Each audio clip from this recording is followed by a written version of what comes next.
하나님의 은혜를 찬양합니다. 고린도 후서를 오늘 마무리 짓습니다. 44일 만에 이 고린도 후서를 마무리 짓게 됐는데요. 제가 몇 번 읽어봤지만 이렇게 참 애절하고 답답하고 안타까운 바울의 그 심정을 느끼기는 참 이렇게 어려웠던 것 같습니다.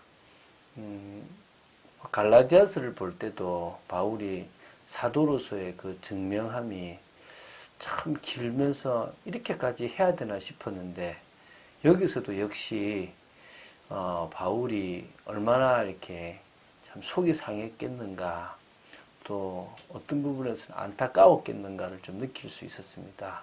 오늘 고린도후서를 정리하면서 하나님께서 바울을 통해서 우리에게 알려주시는 부분이 무엇인지를 볼 수 있는 귀한 시간 되시기를 주 예수 그리스도 이름으로 축원드립니다.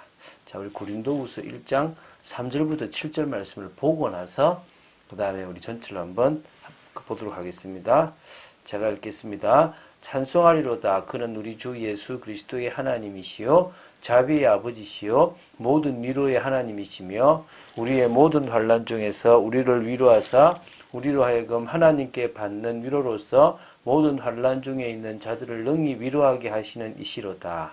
그리스도의 고난이 우리에게 넘친 것 같이 우리가 받는 위로도 그리스도로 말미암아 넘치는도다. 우리가 환난 당하는 것도 너희가 위로와 구원을 받게 하려는 것이요 우리가 위로를 받는 것도 너희가 위로를 받게 하려는 것이니 이 위로가 너희 속에 역사하여 우리가 받는 것 같은 고난을 너희도 견디게 하느니라.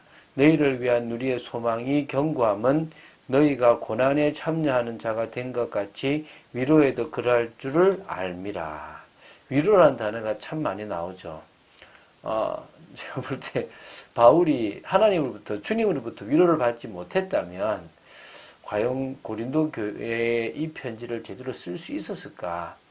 주님이 아신다는 그 믿음과 그분의 사랑이 있었기 때문에 자신이 직접 이렇게 심어서 주님께서 자라게 하셔서 교회를 만든 그 고린도 교회를 그 성도들을 품고 인도받을 수 있었지 않았겠냐. 이 고린도 후서까지 쓸 수 있지 않겠냐. 이렇게 전체를 보면 한 4권의 편지를 쓴 것처럼 보이는데, 이렇게 이것을 편지를 쓸 만큼 고린도 교회를 사랑하고 고린도 교회가 바로 서기를 바라지 않았겠나 싶습니다. 참 그런 부분들에 대해서 우리가 마음을 담으면 좋겠고요. 이 고린도 후서를 정리하면서 좀 중요하게 알아야 될 내용들이 한 7가지 정도가 있습니다. 그걸 좀 보고 우리가 마무리를 짓도록 하겠습니다. 첫 번째가 교역자와 성도 간의 갈등의 해결이라는 부분이 중요한 내용이고 특징입니다. 그러니까 다시 말하면 사도 바울과 고린도 교회 성도 간의 뭡니까? 이 갈등이 이 거짓 사역자, 거짓 사도들에 의해서 생겨버린 겁니다. 그러니까 오해를 하게 된 거죠. 불신하게 된 거죠. 바울이 부득불 어쩔 수 없이 약속을 어기게 된 걸 가지고 또 바울의 그 어떤 여러 이렇게 사도스럽지 못한 부분들을 가지고 거짓 사역자들이 이제 뭐냐면 속이게 된 겁니다. 그래서 결국은 눈물의 편지를 가지고 이 그런 어느 정도 그 갈등들이 해소되어졌던 부분들이 있는 거죠. 그래서 그런 상태에서 바울은 자신의 직무와 또 자신의 성격 또 직무 수행 자세에 대해서 상세한 변호를 했고요. 그러는 중에 고린도교회 성도들과의 완전한 화해와 화목을 도모하려고 한 모습이 나오는 겁니다. 저도 어떤 의미에서 우리 정말 참빛교회 성도들하고 갈등이 생길 수가 있고 오해가 생길 수 있잖아요. 그럴 때 이 바울의 중심을 가지고 우리 참빛교회 성도들과 접근하고 나눈다면 분명히 화해하게 될 것이고 그런 우리 싸움은 없는데 앞으로 일어난다면 풀어나가지 않겠나 생각이 됩니다. 목회자가 참 답답할 때가 목회자를 이해 못하는 성도를 볼 때, 물론 성도를 이해 못하는 목회자를 볼 때도 그럴 수 있겠지만 목사가 동기 있어 보인다든지 또 어떤 정말 목사가 뭔가 이렇게 강하다 이럴 때 왜 우리 그럴 수밖에 없는지를 이해 못할 땐 참 저도 안타까울 때가 있거든요. 어떤 그런 갈등을 해소하는 이런 부분에서 이 고린도 후서가 참 중요한 거죠. 또 복음 사역자의 어떤 신분적 정체성이 중요하다는 사실을 지금 이 고린도 후서를 통해서 말씀하고 있습니다. 바울은요, 자신의 사도직을 변호하는 과정에서 이 자신의 사도로서의 신분적 정체성이 얼마나 확고한지를 딱 보여주었습니다. 그래서 구약 모세 율법의 직분과 새 언약의 일꾼으로서의 자신의 직분을 대조해 나갔거든요.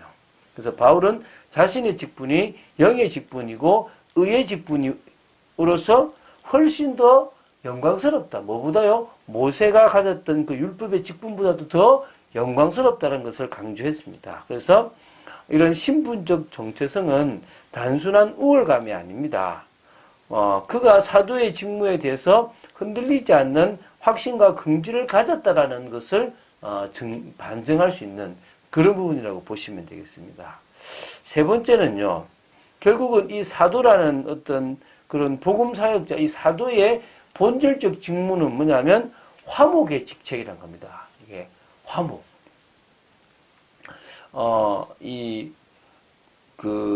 자신의 직무는 하나님께서 그리스도 안에서 인간의 죄를 용서하고 화목하고자 하신다는 그 소식, 즉 화목하게 하는 말씀을 전하는 그것이 바로 자신의 직무라는 사실을 이 고린도 후서를 통해서 밝히고 있거든요. 그런데 이러한 화목의 직책은 단지 인간과 하나님과의 수직 관계에만 국한되는 건 아닙니다. 인간과 인간 사이의 수평적 화목까지도 포함된 하나님과 인간, 인간과 인간 사이의 그 화목까지 다 되어지는 그런 걸 말하는 겁니다. 그래서 바울이 화목의 직책을 맡은 자로서 자신과 고린도 교회 성도들 간의 화목을 위해서 여러 가지 애를 썼다는 것입니다. 이제 이게 지금 우리 목회자도 이 중심을 가지고 성도들과 애를 써야 된다는 부분들을 이야기하고 있는 거죠. 그러면서 이제 네 번째 뭔 얘기를 했냐면 헌금의 바른 자세와 헌금의 바른 관리에 대한 부분도 나오는 겁니다. 이제 어느 정도 고린도 교회 성도들과 화목되는 부분들이 지나고 나서 내가 세 번째 고린도 교회를 방문하기 전에 고린도 교회 성도들이 예루살렘의 가난한 성도들을 위해서 구제 연보를 미리 다 준비하게 하는 겁니다. 그걸 위해서 디도와 이렇게 그 준비위원들을 헌금 특별위원들을 보내겠다는 부분들이 있거든요. 그래서 이 고린도교 성도들에게 1년 전에 시작했던 그 구제 연보를 완결하여서 그게 정말 헌금의 정신과 헌금의 자세가 이런 부분이 있다는 것들을 일깨워주는 부분들이 있거든요. 그래서 선한 일에 대해서 회방을 받는 일이 없도록 하기 위해서 자신의 이 헌금의 관리나 전달 문제에 있어서 나는 전혀 손을 대지 않고 아주 투명하게 하기 위해서 일꾼을 보낸다는 부분까지도 이야기하고 있습니다. 그래서 어떤 의미에서는 교회에서 일꾼들을 잘 세워야 될 필요가 있는 것입니다. 그리고 이제 다섯 번째는 뭐냐면 거짓 교사들, 거짓 사역자들에 대한 분별과 경계에 대한 부분들을 나눕니다. 그래서 이제 그리스도의 몸된 교회에도 의의 일꾼으로 가장한 사단의 일꾼들이 활동할 수 있다. 그래서 이 바울과 고린도 교회 성도 사이를 이간질했고 더 나아가서 고린도 교회 성도들로 하여금 복음의 진리에서 떠나도록 미혹했던 그들을 뭐해라? 분별하고 경계해라 라는 부분들을 이야기하고 있습니다. 또 여섯 번째요. 바울은 자신의 어리석은 자랑을 막 하잖아요. 그런데 뭡니까? 약한 것에 대한 자랑을 했다는 거예요. 다시 말하면요.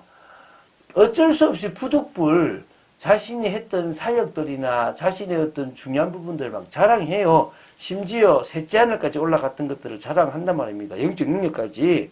그런데 그 속에서 자신은 오히려 내가 정말 자랑하고 싶은 것은 그런 어리석은 자랑이 아니라 나의 약함이다. 내 약할 때 주님의 더 강함이 드러났다. 이런 부분을 강조하고 있는 것입니다. 마지막 일곱 번째, 진리에 기초한 교회 질서를 확립해야 된다. 내가 갈 거다. 그래서 세 번째 너희들한테 갈 건데 10장부터 13장까지 나오는데요.